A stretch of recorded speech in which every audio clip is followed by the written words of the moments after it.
रानो चिड़िया अपनी बेटी कल्लो की शादी के लिए बहुत परेशान थी, क्योंकि उसे पता था कि चांदी का रिश्ता तो जैसे तैसे अच्छा हो ही जाएगा, लेकिन कल्लो से कौन शादी करेगा। रानो चिड़िया अपनी दोनों ही बेटियों के साथ बैठी होती है कि वहीं गोरी कवि आती है। गोरी कवि रानो के पास आके बैठ जाती है।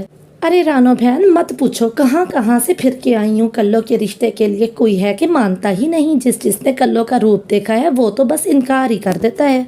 मेरी कल्लो जैसी गुणवान चिड़िया तो आज तक कहीं नहीं होगी। मेरी बेटी जैसी तो अगर चिराग उठा के ढूंढी जाए तब भी ना मिले। गोरी बहन, आप तलाश जारी रखें, कहीं ना कहीं तो कोई ऐसा होगा जो मेरी कल्लो को अपनाएगा। आप ढूंढें रिश्ता।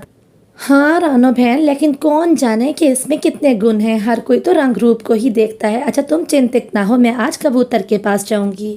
ऐसा कह के गोरी कवि वहां से चली जाती है। गोरी कवि रिश्ते करवाने वाली बाई थी और वो रिश्ते करवाने में बहुत माहिर थी। चलो बच्चियों, बहुत टाइम हो गया है। हम भोजन की खोज के लिए आए थे और कितनी देर से यहाँ बैठे हैं। चलो घर चलें। फिर वो तीनों माँ बेटियाँ उड़ती हुई घर आ जाती हैं। तुम्हारी नानी के यहाँ से खबर आई है, तुम्हारी मौसी की शादी तय हो गई है। मुझे आज पारो की शादी की तैयारी के लिए जाना होगा अपनी माँ के घर। तुम दोनों एक दूसरे का ख्याल रखना।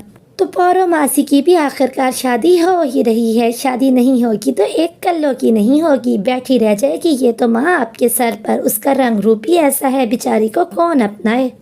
हाँ माँ, ठीक कह रही है चांदी। मेरा रंग रूप ऐसा है, मेरे से शादी कोई नहीं करेगा। आप चिंता मत करें माँ, मैं आपकी खिदमत में बहुत खुश हूँ। मुझे यहीं रहने दें। खबरदार खबरदार चांदी, आइंदा के बाद तुमने अपनी बहन के बारे में ऐसी बात की। तुमसे बहुत अच्छी है मेरी कल्लो। कल्लो में जैसे गुण है ऐसे तुम में कहाँ। कल्लो सारा घर संभालती है, मेरी खिदमत करती है, तुम्हारा ध्यान रखती है। कल्लो जैसा कोई भी नहीं है। और तुम तो सारा दिन अपने मेकअप में लगी रहती हो और तुम्हें आता ही क्या है। मैं तुम्हारी नानी के घर जा रही हूँ, मुझे कोई शिकायत नहीं मिलनी चाहिए। देखो गौरी, जैसा रंग रूप तुम बता रही हो ऐसे तो लड़के वाले मानेंगे नहीं। तुम एक बात बताओ कि रानो चिड़िया पहले चांदी की शादी क्यों नहीं करती।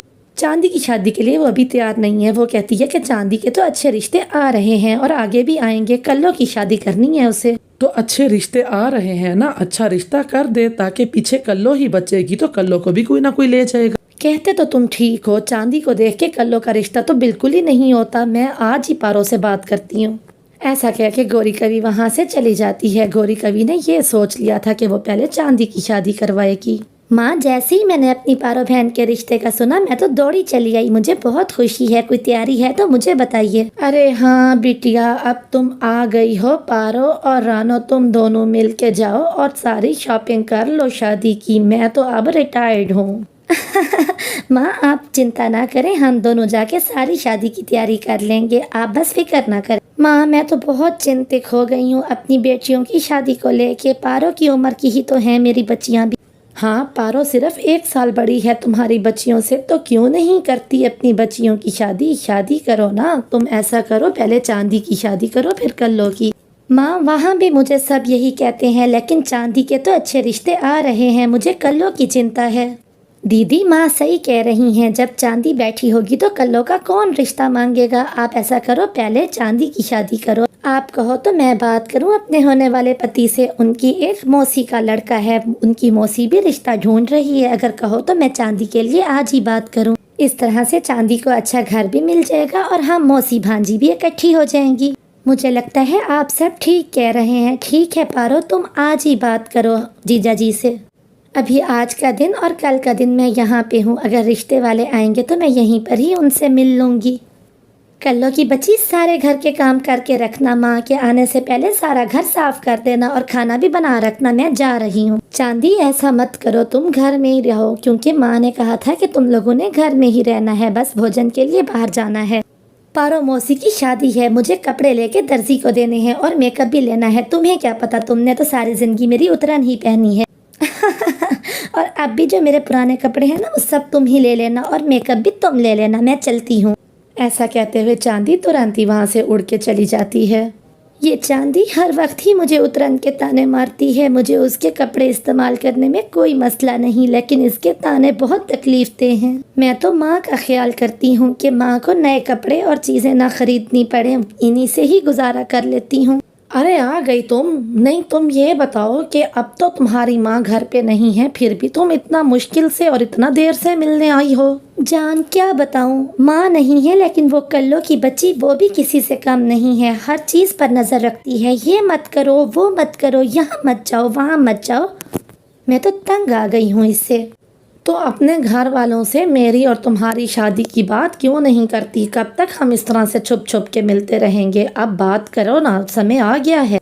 नहीं जान, मैं अभी बात नहीं कर सकती क्योंकि अभी घर में कल्लो की शादी की बात चल रही है। जब मेरी शादी की बात होगी तब बात करूँगी। ये बताओ कि अगर तुम्हारी बात करने के बाद भी तुम्हारी मम्मा ना मानी तो फिर तुम क्या करोगी? क्या तुम मुझे भूल जाओगी, छोड़ दोगी मुझे तुम? अरे जान, कैसी बात करते हैं आप? अगर मेरी मम्मा ना मानी तो मैं घर छोड़ दूंगी। ऐसा कह के चांदी वहाँ से वापस अपने घर आ जाती है। पूरा दिन तुम कहाँ थी? तुम्हें पता है कि आज मम्मा आने वाली हैं। हाँ तो मैं जानती हूँ ना कि आज मम्मा आने वाली हैं। खाना बनाना, घर साफ करना तुम्हारी ड्यूटी है, तुमने कर ही लिया होगा। इधर रिश्ते वाले रानो चिड़िया से मिलने आते हैं। बहन जी, मुझे आपकी बेटी बहुत पसंद है और मेरे बेटे मानू को भी आपकी बेटी बहुत पसंद आई है। तस्वीर देख के ही इतनी भाग गई है हमें तो। मैं तो कब से रिश्ता देख रही थी, अब जाके मेरी मुश्किल आसान हुई है। आप ये रिश्ता पक्का ही समझें। लेकिन बहन जी, आप एक बार मेरी बेटी को देख तो लें, उससे मिल तो लें, फिर रिश्ता पक्का कीजिएगा। अरे आंटी जी, ये पारो भाभी की भांजी है ना, तो पारो भाभी जैसी ही अच्छी होगी, हमें मिलने की कोई जरूरत नहीं।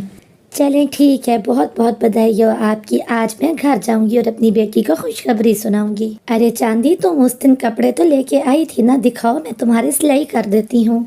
इसकी कोई ज़रूरत नहीं है, मैं रेडीमेड ही ले लूँगी। मुझे तुम्हारी जैसी दर्जन की कोई ज़रूरत नहीं है। और हाँ, मैं जब मेकअप कर रही हूँ तो मुझे आके तंग मत किया करो। और सुनो, ये सारा मेकअप मेरी तरफ से अब एक्सपायरी हो गया है, ये तुम ही रख लो। जो तुम्हें लिपस्टिक्स पसंद है वो तुम रख लो, बाकी मैं फेंक दूंगी। वैसे तुम पर कौन सा जचनी है कोई लिपस्टिक। चांदी, तुम्हें कब समझ आएगी? इस तरह की बातों से और कुछ नहीं होने लगा, सिर्फ नफरत ही बिखेर रही हो तुम। सुधर जाओ। रानो चिड़िया भी अपनी माँ के घर से लौट के वापस अपने घर आ जाती है। रानो आते ही अपनी दोनों बेटियों से मिलती है। मम्मा, पारो मौसी खुश तो है ना अपनी शादी से? हाँ मम्मा, और ये बताइए कि नानी कैसी थी? नानी खुश तो है ना अपनी बेटी की शादी को लेके? हाँ मेरी बच्चियों, पारो भी बहुत खुश है और तुम्हारी नानी भी बहुत खुश है। और साथ में मेरे पास एक और खुशखबरी भी है, मैं चांदी का रिश्ता तय करके आई हूँ। क्या मतलब? क्या मतलब मम्मा, मेरा रिश्ता? नहीं नहीं, ये नहीं हो सकता। अरे तुम तो ऐसे परेशान हो गई जैसे मैंने कोई अनोखी बात कह दी। हर लड़की को पराए घर तो जाना ही होता है और मैंने तुम्हारा भी रिश्ता कर दिया। मम्मा, ये मुमकिन नहीं है क्योंकि मैं किसी और से प्रेम करती हूँ और मैं उसी से ही शादी करूँगी। क्या? बस मुझे यही दिन देखना बाकी रह गया था। मेरी तबीयत खराब हो रही है, मैं सोने जा रही हूँ, हम बाकी बात कल करेंगे। रानो चिड़िया सारी रात जागती रहती है और रोती रहती है। ऐ ऊपर वाले, ये क्या हो गया? मैं उन लोगों को क्या मुंह दिखाऊंगी और मैं पारो को क्या मुंह दिखाऊंगी? पारो के ससुराल वालों पे क्या असर पड़ेगा? सारी रात ऐसा सोचने के बाद सुबह होते ही पारो चिड़िया अपनी बेस्ट फ्रेंड तोती के पास चली जाती है। उस दुष्ट पक्षी को मैंने नहीं देखा हरियाली बहन, पता नहीं कौन है, लेकिन होगा बहुत बुरा जिसने मेरी बेटी को इस तरह से फंसा लिया। मुझे तो अब ये फिक्र है हरियाली बहन कि मैं पारो के रिश्ते वालों को क्या मुंह दिखाऊंगी। वो तो पारो के ससुराल वाले हैं, वो कितना नाराज होंगे। पारो की तो अभी शादी भी नहीं हुई और पहले ही ये मसला हो गया। अब मैं क्या करूं हरियाली बहन, क्या करूं?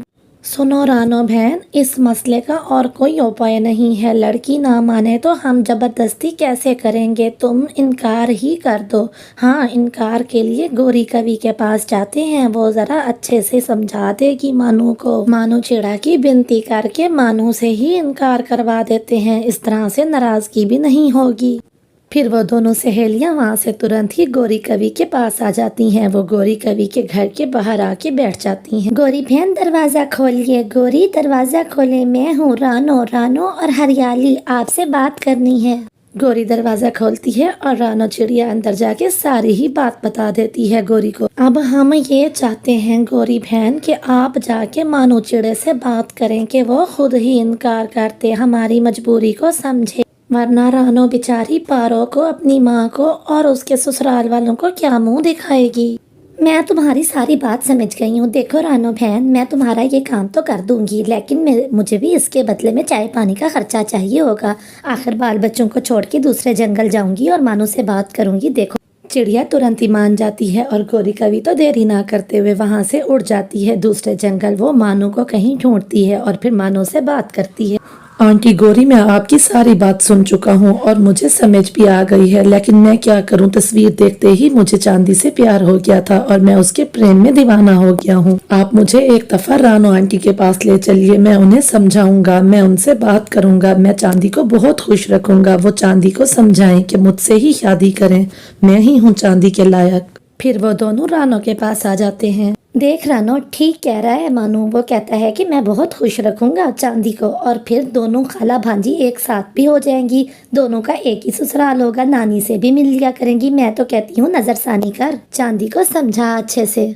बेटा जी मैं तो समझा समझा के थक चुकी हूँ, अगर आप समझा सकते हैं तो मैं आपको बताती हूँ कि इस वक्त चांदी कहाँ है, आप खुद ही जाके उससे मिल लें।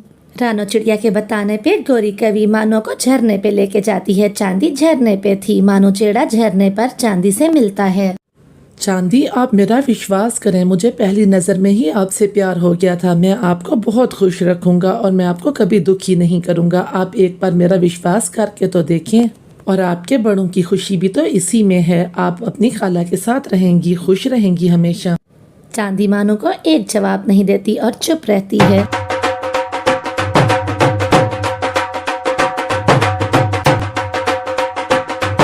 आज पारो की शादी थी, सभी चांदी को ही देखे जा रहे थे और चांदी की तारीफें कर रहे थे। पारो की शादी हो जाती है और वो अपने ससुराल चली जाती है। इधर मानो और उसकी माँ रानो चिड़िया से फिर से मिलने आते हैं। बहन जी पारो की शादी तो खैर से हो गई, अब चांदी की शादी की बारी है, हम अगले हफ्ते बारात लेके आएंगे। अरे बहन जी अगले हफ्ते, ये तो बहुत कम समय है, लेकिन अगर आपकी खुशी इसी में है तो मैं जाते ही तैयारी शुरू कर दूंगी। अगले रोज रानो अपनी दोनों बेटियों के साथ वापस अपने गांव चली जाती है। मम्मा ये आप मेरे साथ ठीक नहीं कर रही, मैं बिल्कुल खुश नहीं रहूंगी वहाँ। आप मेरी पसंद के पक्षी को देख तो लें, आप एक बार उससे मिल तो लें। क्या आपको मेरी खुशी का बिल्कुल ख्याल नहीं? ऐसी बात नहीं है मेरी बेटी, मुझे तुम्हारी खुशी का बहुत ख्याल है, इसीलिए तो मैं कह रही हूँ कि तुम मानो से ही शादी करो। मानो बहुत अच्छा लड़का। और रही बात तुम्हारी पसंद की, तो मुझे हरियाली ने बता दिया है, वो हरियाली के ख़ानदान से है, वो हमारी नस्ल से नहीं है, वो एक तोता है, मान जाओ इस बात को। चांदी समझ जाती है कि उसकी अब एक नहीं चलने लगी, वो तोते से मिलने जाती है। मिठू जी मेरे घर वाले बिल्कुल नहीं मान रहे, वो मेरी शादी किसी मानो नाम के लड़के से करवा रहे हैं और माँ तो बिल्कुल अगले हफ्ते मेरी बारात की बात कर रही हैं। तो फिर ठीक है, अब तुम्हारे पास समय बहुत कम है, घर को छोड़ दो और सारी नगदी और सोना उठाती आना। कुछ देर चुप बैठने के बाद चांदी वहाँ से उड़ती हुई वापस घर आ जाती है। इधर रानो चिड़िया बहुत चिंतित थी क्योंकि समय बहुत कम था और उसे लहंगे लेने भी थे और सिलवाने भी थे। वो गौरी कवि को अपने साथ लेके बुटीक पर जाती है और वहाँ से एक लहंगा पसंद करती है।